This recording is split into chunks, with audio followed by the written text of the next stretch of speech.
Well, it's a beautiful night outside and a perfect time to talk about consciousness and a state of consciousness that we're going to focus in on, which is sleep. So let's start by taking a look at what is consciousness. And it's a big subject, it's a mystery, it's an exciting field because of the fact that it's still a mystery.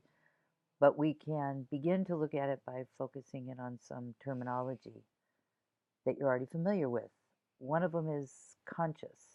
And when we say that something or someone or even a plant is conscious, we're saying that it has some kind of awareness. Now, self awareness is a different thing, right? Many animals don't have much self awareness, but they do have awareness. They're aware of being a being and experiencing sensations. And then there's unconscious, which is processes that go on that we're unaware of. And consciousness is the capacity to experience these processes of being aware and unaware.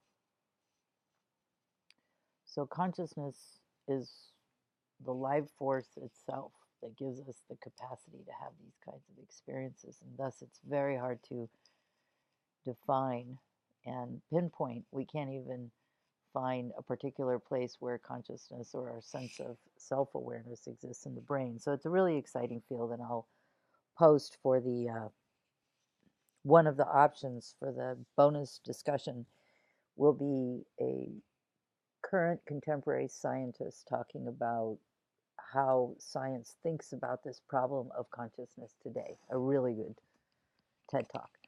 So, the way that the book approaches it, since we can't really go too much into what is consciousness, is it focuses on states of consciousness. And states of consciousness can be measured scientifically via a variety of brainwave patterns. This is some of them, not all of them. And for example, gamma waves aren't on here, and neither is REM sleep, which is a brainwave pattern that we have while we're asleep. But we do show different kinds of brainwave patterns when we're awake, as a general rule, these fast moving beta waves and these more relaxed alpha waves while we're awake.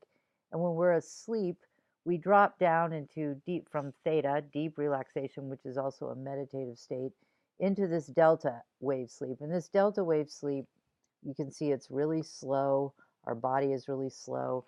When you're in delta sleep, when you're way down in this level of sleep, which you spend anywhere from 10 minutes to 30 minutes in delta sleep, sometimes a little more.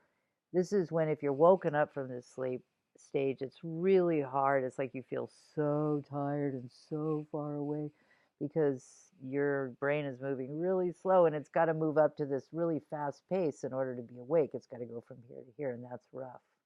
Interestingly, REM sleep, dream sleep, is very fast paced, just like beta when we're awake. You can see, if you thought of this as a volume control, the music's really busy here, and here it's slow. Okay, and this is when our immune system repair is going on, as well as digestive activities, and hormone regeneration and energy regeneration during delta sleep, which we only experience when we're asleep.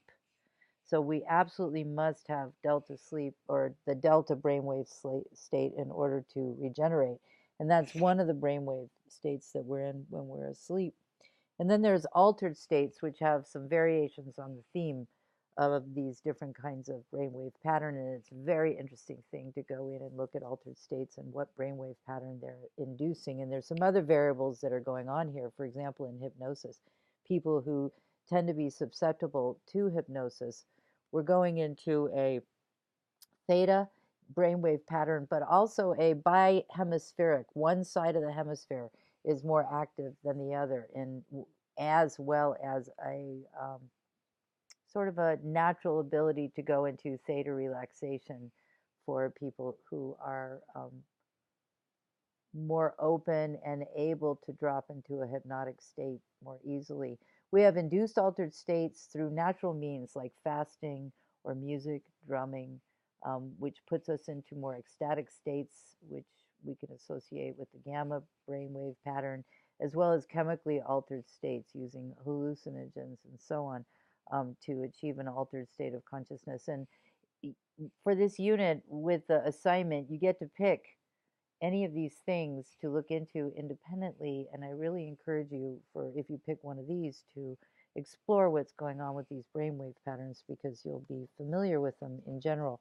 This is a slide that looks at the different brainwave patterns in a little bit more detail, talks about the more newer one that we discovered, the gamma state, which is a, let's say when you're in peak concentration and in the zone and in the flow and time disappears, you're moving into this gamma state. It's a very high productive state, and one in which our mind is just maximally on and very productive, right? All systems are highly productive. So looking at the brainwave states and what's going on during them is a real interesting process. We're going to focus in on the state of consciousness for this slideshow of sleep, and we've got lots to cover just to understand sleep. So let's get rolling. First of all animals sleep, even though it puts us in a really vulnerable position for survival. So that's an interesting thing. You can see here that we had, obviously it means something has a very valuable function, since we spend so much time just lying there able for a wild animal to come jump on us. You can see here that we spend about this much of our time in a day awake, this much in what's called slow wave sleep. Let me go back. Slow wave sleep, or going from alpha, which is when you're drifting off to sleep, down to theta, and to even slower waves, delta sleep. And this is slow wave sleep, and then this is the slowest wave sleep we get, which is delta.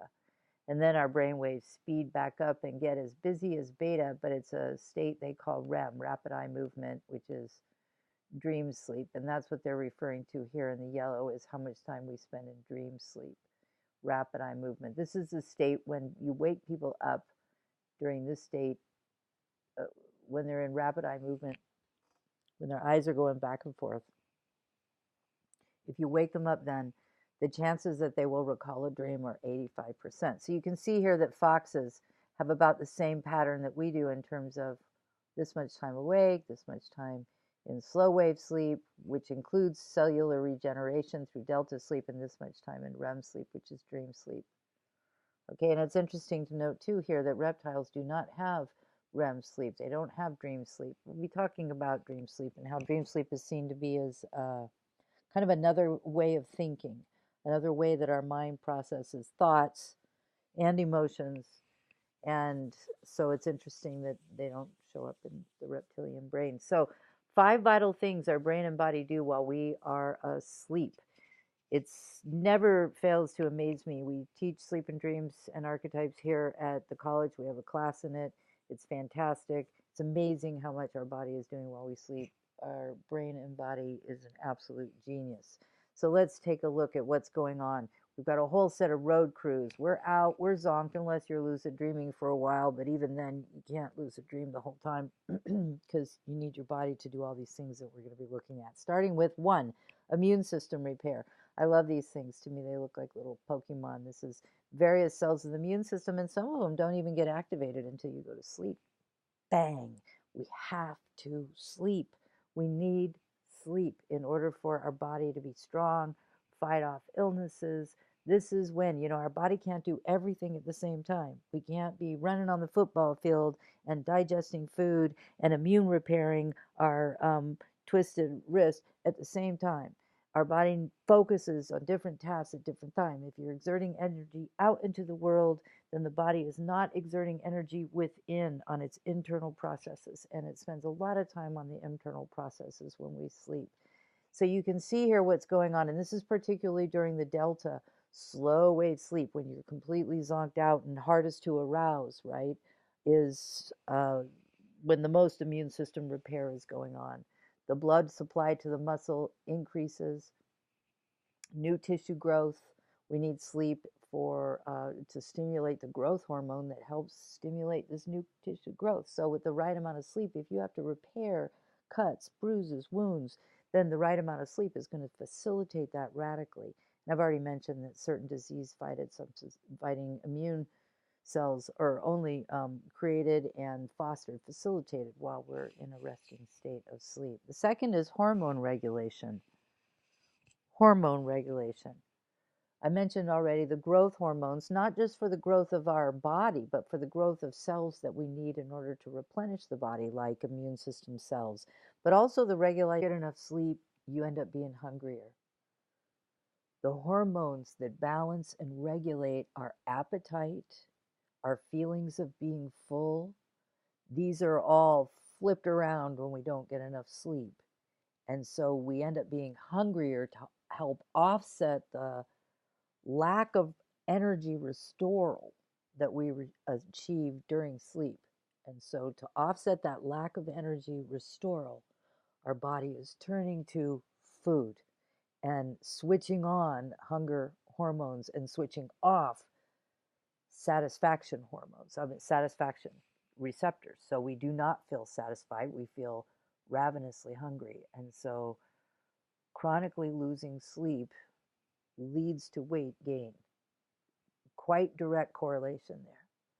The third thing that happens during sleep is we have a consolidation of memories, particularly long-term memories.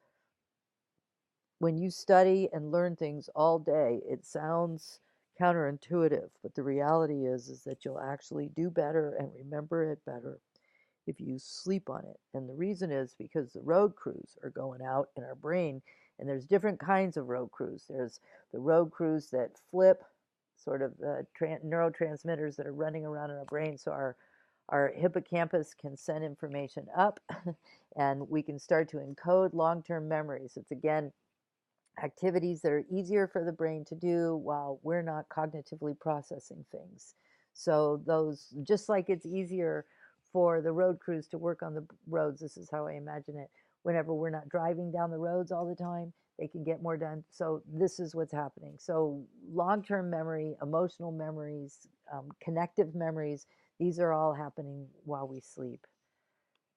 We also have neural pruning, the opposite of this, pruning back neural connections from sensory motor data that you've taken in over the day that you don't need. And these clips here are just expanded articles and things that help you explore this if you're interested in more detail. Now, people who don't go through this, when people are kept up for too long and they don't get this defragging going on where unnecessary limbs of neural connections, we get crowded brain and eventually psychosis or becoming psychotic. Psychosis is the state of being psychotic, which is loss of touch with reality. So that means the person's thoughts become all jumbled and they become lost. They are not able to think clearly at all. And massive cognitive distortions happen.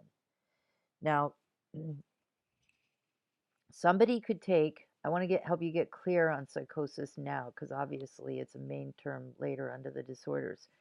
Somebody could take an altered substance, say mushrooms or LSD, a hallucinogen, and most of the time they will not go into a state of psychosis. They will experience hallucinations. They will see things and feel things that are extrasensory that they don't normally see or feel, but they know that they're hallucinating, right? So when people go into a state of psychosis, they no longer think they're hallucinating. They believe that their body is being covered by spiders and so on. They believe that they're Superman and they can jump off the building and fly. That's psychosis, all right? No longer in touch with reality.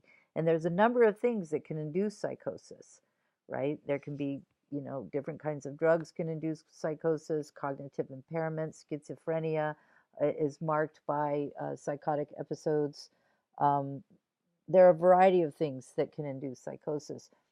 And one of them is spending too much time without sleep. It actually eventually will make people go psychotic, which is the traditional reference for going crazy, not able to think clearly. Another thing that goes on while we sleep is emotional balance. You probably noticed that if you miss a certain amount of sleep, that you'll become emotionally vulnerable, particularly vulnerable to the negative emotions. And there's lots of reasons for this, one of which is that while we dream, while we're in REM sleep in particular, rapid eye movement sleep, which is when we recall most dreams if we're woken during that stage, we are processing out negative emotions. So the majority of dreams are negative. They're about anxiety, and they process our feelings of anxiety and vulnerability and help us regain courage through the day, sort of like venting, sort of like nocturnal venting. They call it nocturnal therapy. Now, it's a very interesting process. If we negatively process things in dreams adequately, not only do our dreams reflect the worries and fears we have of our waking life, as well as our achievements and accomplishments, whenever those are woven in.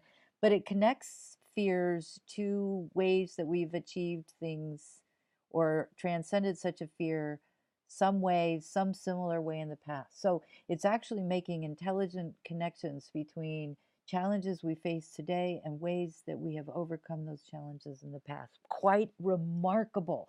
Now, here's another thing really interesting. People who wake up, remember, most, like over 60% of our REM, considerably more usually, of our rapid eye movement or dream sleep includes negative themes that we're concerned about. And we'll talk in the next slideshow about what's happening when we're dreaming a little bit more. But for this one, let's just say that we are processing, again, emotionally processing those negative events. And we already talked about and worries and fears that we have through our day and some long-term complexes. You know, we can see if people look at people's dreams over a long period of time, they will see the themes come forward, even though our dreams seem nonsensical a lot of times. And there's a reason for that, which is really interesting. But again, that's the next PowerPoint. But the point I want to make here is that if people are woken, if we wake up too often while we are in REM sleep, this is why being careful about your nap time is important. If we wake up too often while we're in the REM stage of sleep, we often will have a negative mindset. That's when we wake up in a mad mood. We wake up after a dream from REM, and because it tends to include processing negative emotions, we will wake up feeling those negative emotions. And you know what that's like, right? Waking up on the wrong side of the bed, we often call it. People who do that often can end up depressed. In fact, some scientists are wondering whether depression is actually is a causal variable of waking up too frequently during REM sleep. So powerful and interesting stuff going on there. Okay, so here's some of the things that go on with sleep deprivation, right? When we lose too much sleep too often for a long period of time, we definitely, you already know, we have reduced immune function, difficulty concentrating, again, lack of that neural pruning that goes on makes us more vulnerable to cognitive distortion. We have a bias toward the negative, partly because of the lack of emotional regulation that goes on when we have too much sleep deprivation. And if it's severe enough, we can begin to move to the level of psychosis, which once again is loss of touch with reality, not being in the same reality.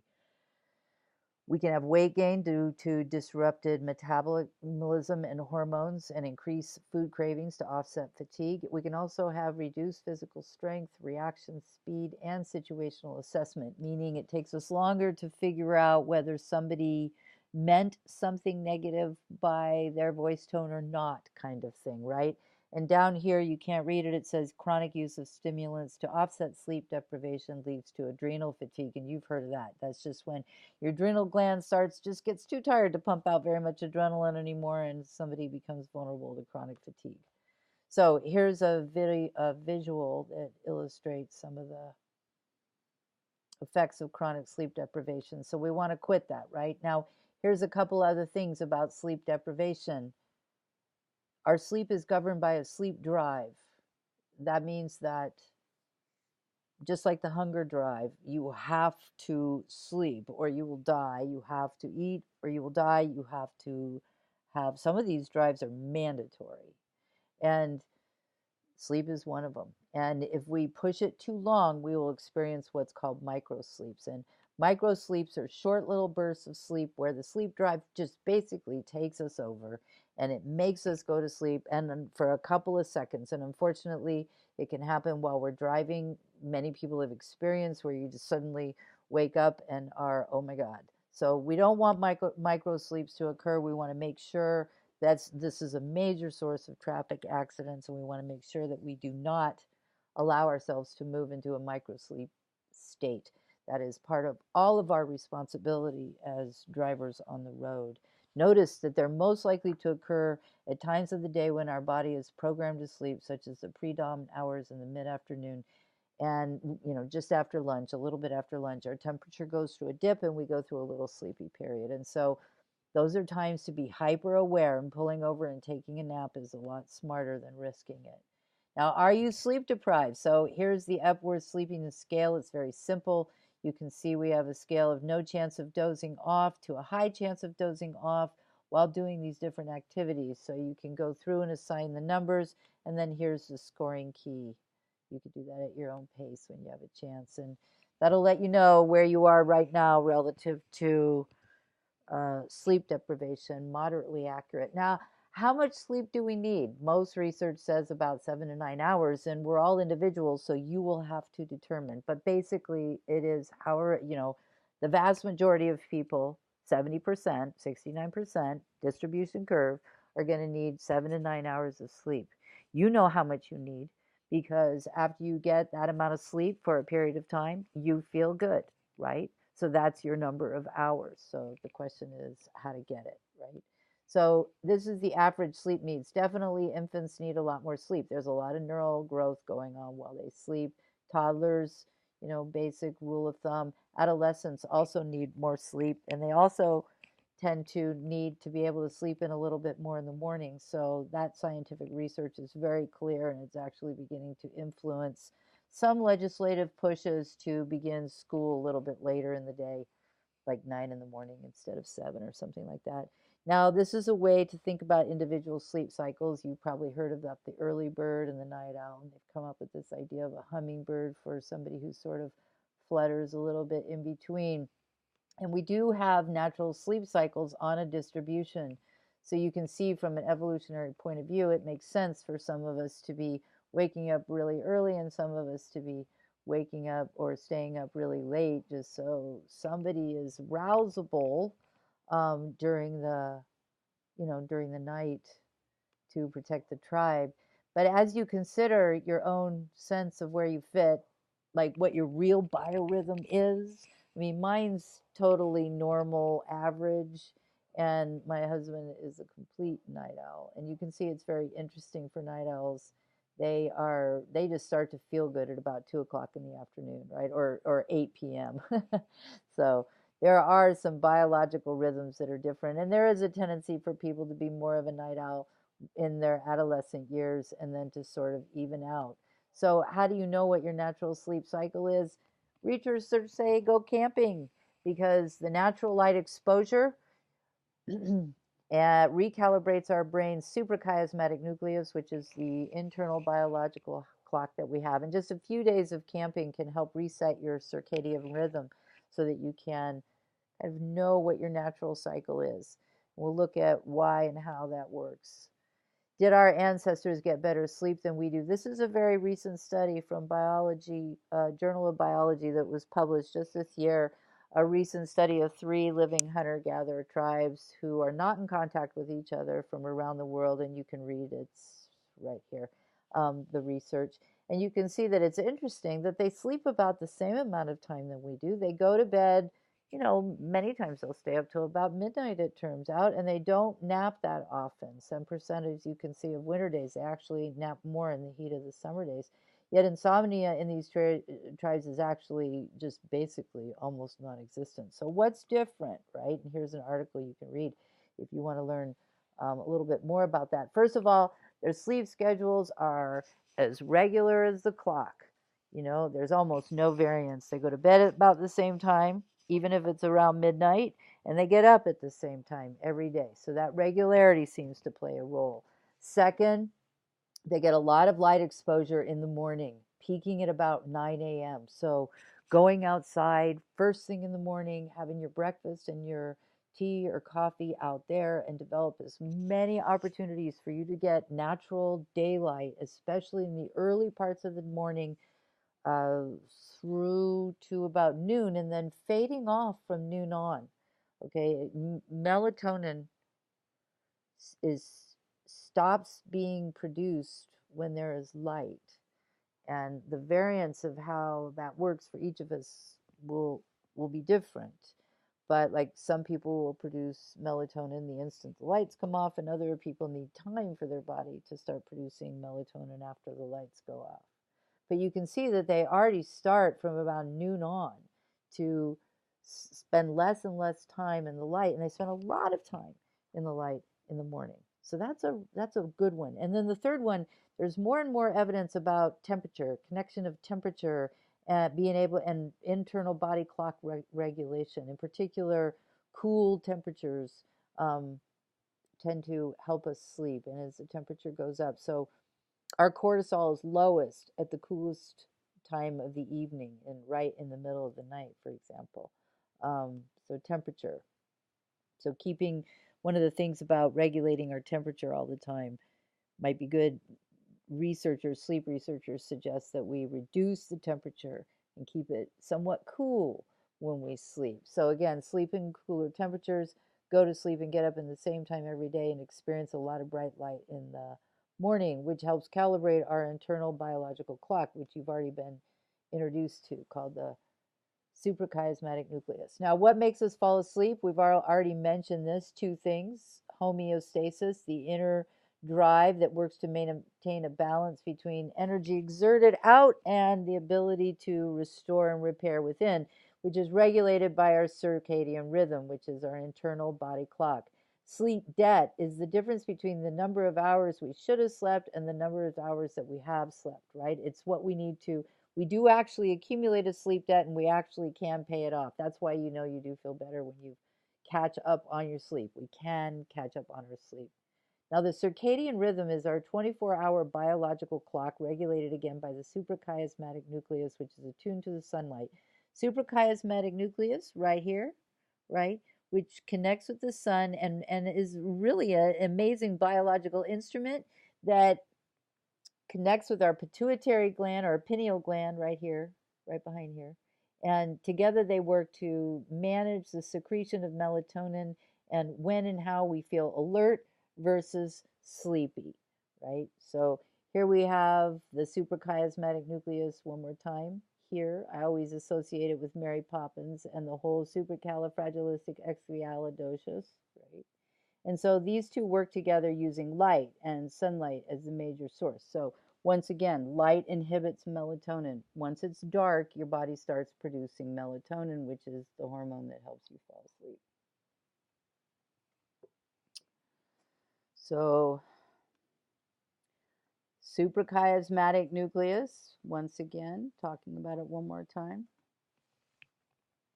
helps explain, since it resets each day with the sun, why we sleep better when we spend a block of time in natural light in the morning, right? So where the suprachiasmatic nucleus has an opportunity to set.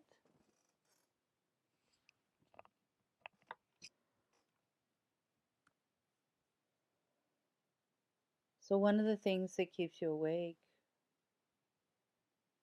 with artificial light is that it reduces melatonin production.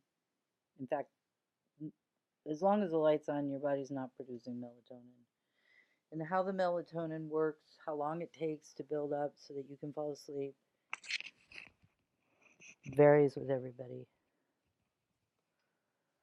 So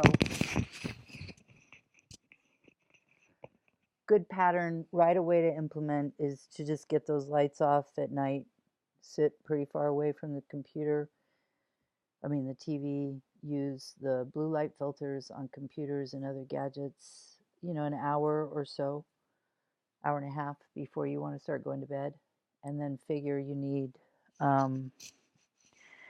then see how long you need, test and see how long you need before you start feeling sleepy. Assuming cognitive agitation, ruminating over negative things isn't keeping you awake, right? Assuming you're implementing peaceful and relaxing sleep strategies, which we'll look at the end. See how long it takes you to fall asleep, and then you'll begin to have a sense after doing that for a while of how long it takes for the melatonin to build up within you, and some good rituals to facilitate that. Now, humans are diurnal animals. That means that we're, one, warm-blooded, And so, again, back to that temperature variable. And a big job of our bodies is maintaining the warm temperature, which is one of the things that people think is going on with sleep. And then, second, that our brains are programmed for daylight activity and nighttime sleep as compared to nocturnal creatures. We have 2 cycles of sleepiness, and I've already mentioned this to you, that are naturally programmed into our body. One of them is a certain number of hours after dark, whatever it takes to develop that somewhat variance within us, right? Amount of melatonin buildup to help us feel tired, and for the energizing neurotransmitters to scale back. And we also go through a late afternoon dip, which is associated with our body temperature dropping, right? And you'll notice this dip being more pronounced on nights that you get a poor night's sleep. The circadian rhythm is not just our the clock that is involved with waking us up and helping us fall asleep at night, that regulation of all those things that goes on in our mind. It's also related to things like when we feel our sharpest mentally, highest alertness here, for example, when we feel most coordinated physically, and we have the best reaction time, as you can see. So this is studied a lot in terms of chronorhythms, it's called. This idea of when we can have peak performance and peak activity. Here's another map. And one of the things that these kinds of rhythms show us, and ours may vary, this is your average clock. For example, we have 10 o'clock in the morning, high alertness. Some of you may not feel high alert until the afternoon. So we'll have differences, but it's good to pay attention and be aware of your own rhythm, when it's best for you to do work like schoolwork, for example, as compared to what time of day it's best for you to be moving your body around, because your alertness has gone down. So tuning into your own natural biorhythms is a smart thing. I already mentioned to you that cortisol is lowest here in the middle of the night, right? And then goes up and then down in the evening as the night goes on. And cortisol is energizing, one of the energizing, in the right doses. Remember, we think about a stress hormone like cortisol, like salt and pepper, right? It's good in small doses, but in huge doses over a long period of time, it's not. Okay, we talked about the sleep drive, this whole homeostatic process that regulates our drives in our body, so that we will lie down and let these processes happening. But also our biological clock, through the suprachiasmatic nucleus, tells us that it's morning. Circadian rhythm disorders are disorders where our body clock is not able to, it's confused, it's confused, it's out of sorts. It's distressed and experiences various levels of distress for us, right? So let's say, for example, your biological clock, your suprachiasmatic nucleus is used to the sun rising, in a particular region, for the sun to be in a certain place in the sky. It's registering these things. And then you cross the United States and go from the West Coast to the East, and it's hours off, and it throws it off when we feel it and we know it. And it's the same with shift work, and insomnia is also considered a circadian rhythm disorder, not being able to fall asleep or stay asleep. Now, we can catch up on sleep and the sleep debt we accumulate, by missing too much sleep. And one way is to sleep a little bit longer, not too much longer, but a little bit longer. And the other way is to take naps. And we can do naps. Naps are most effective if we figure out the time period that works best for us, right? So most of you have tried taking naps. Some people hate naps and they don't work for them, and other people like them, and other people are neutral about naps. But in general, we can regenerate ourselves quite considerably through 10 to 30 minutes in particular. This is really helpful, of, say, either mindful rest, like deep rest, calming the mind, and deep breathing, so you stimulate the parasympathetic nervous system and relax the body, and focusing on breathing and deep breathing helps stop the brain from cogitating, so it gives it a break from that mental pressure as well. And we can generate quite a bit by doing strategic different kinds of naps. If you don't do well sleeping, try the meditative component, and I'll find you guys a good meditation to try as a breathing exercise. So one of the things we talked earlier about brain waves, and now we want to look at the brain waves that happen during the different stages of sleep. And you can see here we're awake mostly, right? We're starting to slow things down, but our brain, you can see the busyness of the brain when it's awake. And then we move into stage 2 here, where things are getting a little slower, right? So from beta, calming down to slower wave sleep. This is slow wave sleep here in stage 3 and 4. And this is delta. This is that deep sleep. This is, as you can see, this is the slowest, and this is when the immune system goes on. And then we go through this 5th stage of sleep called rapid eye movement sleep, and you can see it's just as busy as in waking life. And this really blew scientists away when they saw that. And it wasn't until the 1950s that they had EEGs to start measuring these brainwave patterns. And when they did, and they saw that the brain, when they were in what's normally associated with dream sleep, we can have dream snippets in these other stages, but they're very loose and disconnected and irregular.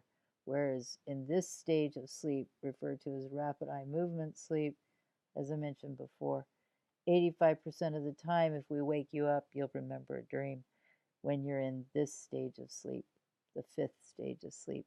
And we cycle through these stages multiple times. It takes us about 90 minutes, 45 to 90 minutes to go through all the stages, but on average an hour and a half. So if you wake a person up an hour and a half after they fall asleep, they're going to be in REM sleep. There's a good chance. And in fact, they could set clocks, especially if people are regular sleepers. They can set clocks and figure it out. And actually, you could wake yourself up in an hour and a half, and the likelihood that you'll remember a dream is high, and you can write it down in your dream journal and start communicating with that wild unconscious mind that's happening while you dream. Now, Nathaniel Kleitman and William Dement were the team who figured out the EEG, and William Dement is still a major sleep scientist and dream scientist today, and these different brainwave patterns, right? So dropping down to delta, these slow wave sleep here, and then moving over to REM after that is what happens whenever we go through the 5 stages of sleep. So every hour and a half about we cycle through this, with the REM stage lasting a little bit longer over time. And then once we've spent enough time in this unique dream state, where we'll remember dreams here, is whereas we don't remember much if we're woken during these states. All right, here's the stages of sleep, and you can see again the busyness of these early stages, and then we move into slow wave state sleep here, and then REM sleep with its busy brainwave pattern. Okay, so again we cycle through these patterns a number of times per night. During the first sleep cycle, the first hour and a half, we spend a long time in stages 3 and 4. So jumps right into immune system repair, right? And then as the night progresses, REM sleep periods become longer down here until they're up to an hour. And the first one can be 10 or 15 minutes, right? Depending. So notice that what's happening is you go through these different stages, that these are different mixtures of chemicals, right? And we're doing it a whole lot of times per night. So there's a lot of opportunities for things to not work perfectly in here. And we all have different kind of arousal thresholds, the different vulnerability we have to how much things will wake us up, sounds and things like that. And then, of course, being stressed out is going to reduce our arousal. That means being stressed out will make it so that it's easier for sounds and noises and unusual things to wake us up, right? So a lot of things there to influence our sleep since there's so many things going on. And this is another kind of chart that shows you slowing down, REM speeds up. And when we go through REM, our brain moves almost to the state of being awake again, just to the threshold of it. And then we drop back down, and then REM, almost awake again, and then back down, almost awake again, right? Now, there's an interesting physical characteristic that happens during our rapid eye movement sleep, which is the dream sleep, and that is that we go through temporary paralysis. And the idea is that basically from the neck down, our muscles are basically paralyzed while we're in this state of REM sleep. And that's because if we were able to act out the wild dreams that we have, we would flail about and cause harm to the people, ourselves and the people around us. And when that paralysis doesn't work, it's called REM sleep disorder or REM sleep behavior disorder, either one. And here's a video clip of it where a man thrashes all over the place because the sleep paralysis mechanism does not kick in while he's in the REM dream sleep. Okay, and it can, after we go through REM, when we move to this back through these other stages of sleep again, we come out of REM and go through this stage of sleep during the night. We can toss and turn and move about through all this, but not while we're in REM. All right, so do we dream while we're in non-REM sleep? Yes, but they tend to be kind of more like little image snippets, and they don't tend to carry the emotional connections and the memory consolidation connections, the associations to waking life, and all those other things that the storylines that sometimes accompany dreams and things like that. So they tend to be more random and not even necessarily related to the person's waking life. So, simple steps to sleep better. We're coming toward the end of the PowerPoint. And these are insights from the research, right? One is develop a habit of stepping into the light each morning and have breakfast with the sun. And having a quality breakfast is a smart thing to do too, because it stimulates your metabolism and your hormone. Second, decide on a bedtime routine that will work best for you and do your best to stick to it. That means going to bed and waking up at about the same time on a daily basis. And you choose when it is, right? I mean, but try to stick to it. Pick something that'll work and try to stick to it and make it as regular as you can. And just keep whittling away towards that regularity, because that seems to be a really important variable for quality sleep. Definitely start dimming the lights. This is good for the budget and the environment as well. And cut back on all things that stimulate your system, like caffeine, chocolate, and so on, about an hour, half to 2 hours before bedtime. Pull yourself further away from the computer. Reduce how bright the computer screen is. Start adding that blue screen to your routine about an hour and a half before you stop using the computer, and start figuring out how much time you need for a bedtime ritual in order for that melatonin. I mean, we're talking really low light now to build up in your brain. Some people need absolute darkness for that for a little while. Like they can't even read right before. And then try sleeping in cool temperatures. I heard that Ben Franklin used to pop his head in the ice box to help drop his core body temperature when he had insomnia. You can also use classical conditioning to train your brain to help you fall asleep peacefully. You can sort of use a cue, like a particular sound or ocean waves or something like that that you turn on. And you want to start using that cue when you're at the threshold of falling asleep, right? So your brain, you don't want to turn on the music or the ocean waves when you're agitated unless it helps you calm down. You want to use it so your body sees it as a signal for falling asleep. So something for when you are feeling relaxed. Where'd it go? Sorry. Okay, so you can pick your own song or nature sounds or white noise or whatever works. And that helps to drown out sounds that could bug you too, like roommates and things like that, right? So we have magnificent technology you can draw upon today with, you know, sound-proof headsets and things like that. The other thing is you want to train your mind not to ruminate cognitively about negative things at night, right? You want to override that process. There's various techniques that you can use.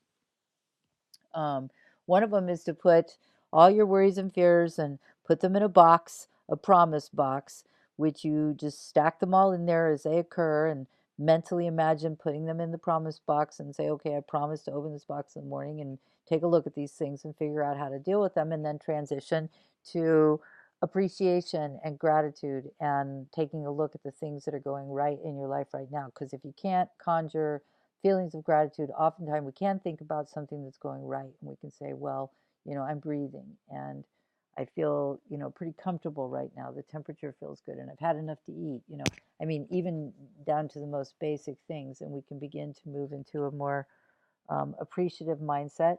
Breathing exercises is a really good thing to do. Remember slowing down breathing cycles and using belly breathing in order to breathing into your belly and out of your belly.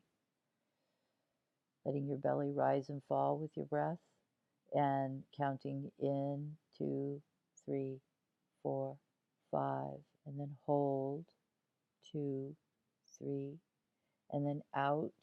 And we want to lengthen the out breath more than the in breath by at least a second, because that longer out breath and releasing and really blow the air out really helps to stimulate the parasympathetic system. I mean, you're deliberately inducing the relaxation, the body's natural relaxation response. So you breathe out 2, 3, 4, 5, 6, and you develop your own pattern. And in for 4 or 5 breaths, count for 3 or 4 breaths, and then out for 5 or 6 breaths, and then you can hold for a couple of breaths if you wish. I mean, there's variations on the theme, but the idea is slowing down the breathing deliberately and increasing to a longer set of counts for breathing out than breathing in.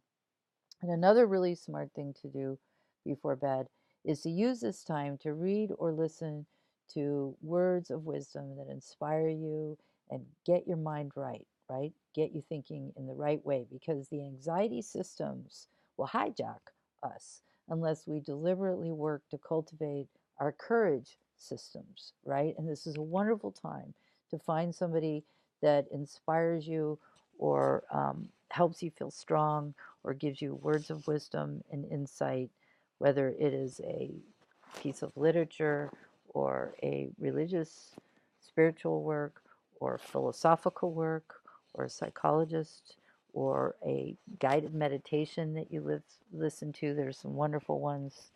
I listen to some on the meditationpodcast.com that are just great.